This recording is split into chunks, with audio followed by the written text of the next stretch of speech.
Franchement, évitez d'insulter les personnes âgées. Pour toute personne qui vit en Afrique, principalement, évitez d'insulter des personnes âgées.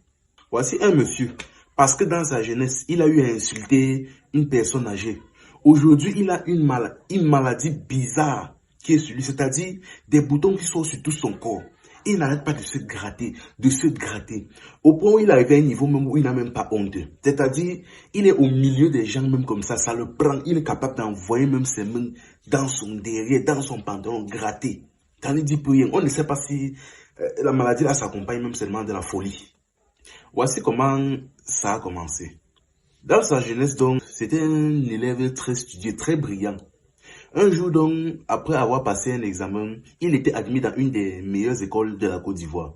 Bon, vu que c'était les vacances, il est d'abord descendu au village, resté et passé un moment avec sa mère.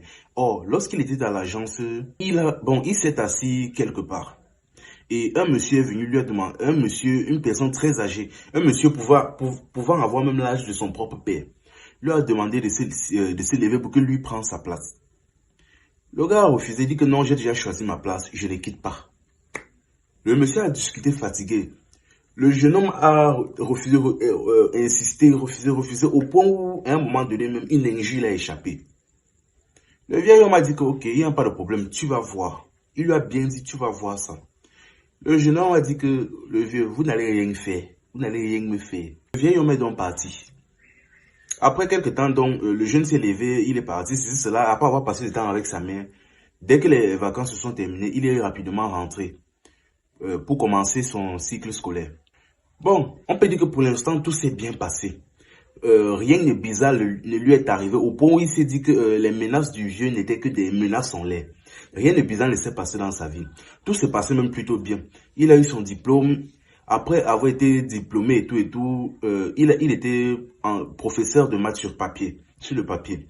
Il a même commencé déjà à travailler et à ses moments libres, il faisait des répétitions et tout se passait bien. Mais c'est jusqu'à l'âge de 35 ans. C'est-à-dire, il avait 15 ans en ce moment-là, mais ce n'est qu'à l'âge de 35 ans que la malédiction que le vieux lui a lancée a commencé à réagir.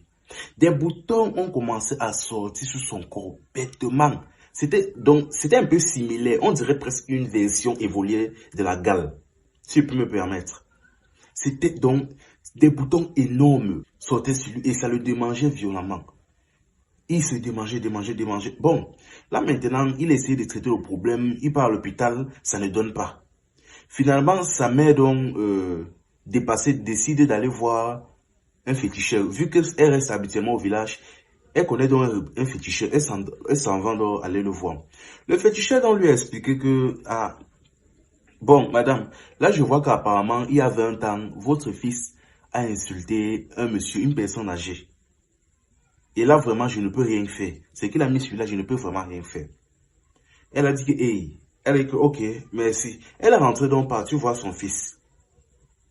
Elle lui a demandé que, mais mon fils, est-ce qu'il y a 20 ans là, je ne sais pas, tu as insulté une personne, âgée ou quelque chose comme ça.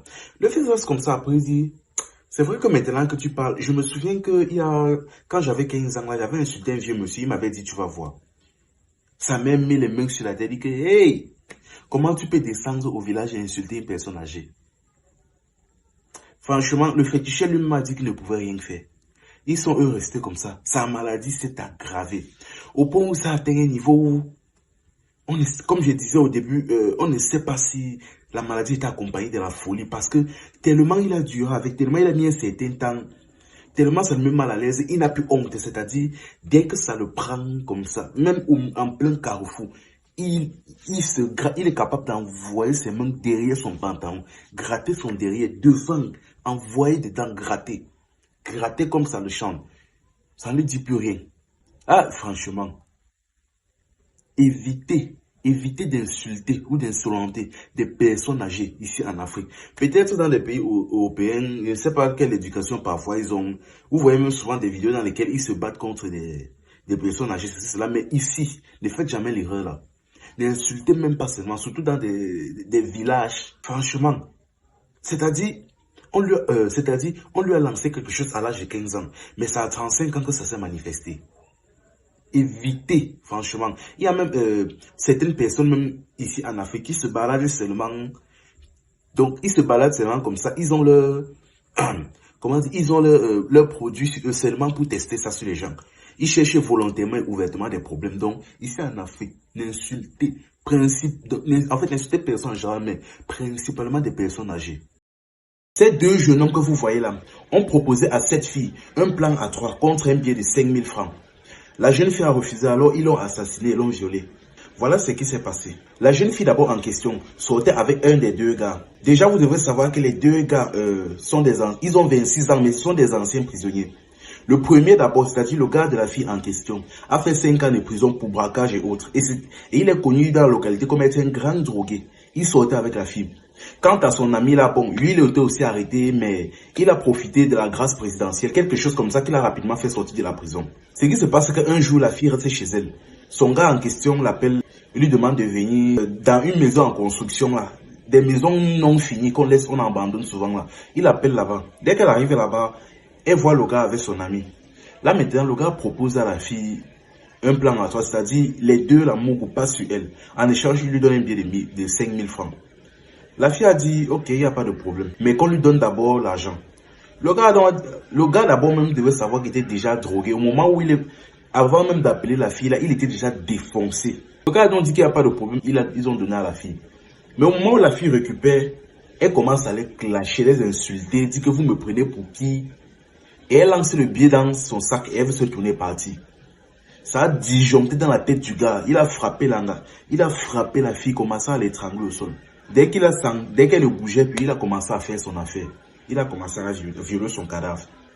Maintenant, ce qui se passe, c'est que son ami aussi voulait venir, mais voulait aussi prendre son tour, mais il a vu que la fille ne bougeait pas, il a refusé, il est quitté sur ça. Donc, il a aidé son ami à apporter le cadavre de la fille, essayer de cacher, mais quelques temps plus tard, le corps a été retrouvé et après enquête, on a attrapé les deux gars. La fille est décédée, les deux gars retournent en prison. Ah, mais franchement, mais dans toute cette affaire-là, si on cherche un responsable dans toute cette affaire-là, pour moi, le seul responsable là-bas, c'est la fille. C'est la fille elle seule. Donc, déjà, même les gars là, ce sont des anciens même prisonniers. On sait déjà ce sont des anciens prisonniers et réputés pour être des grands drogués. Donc, on ne se pose même plus de questions à ce niveau-là. Le problème, c'est la fille. Une jeune fille de 22 ans, déjà, qu'est-ce qu'elle fait avec des gars pareils? Donc, elle a laissé ses camarades de classe, les gars de son quartier à qui? Elle fait quoi avec ce genre de gars?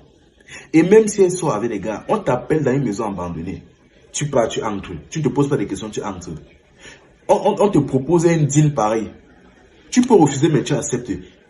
Et en acceptant maintenant, bon, tu as accepté. Au lieu de remplir donc le deal et quitter sur les problèmes, tu décides de montrer que tu as un gros front.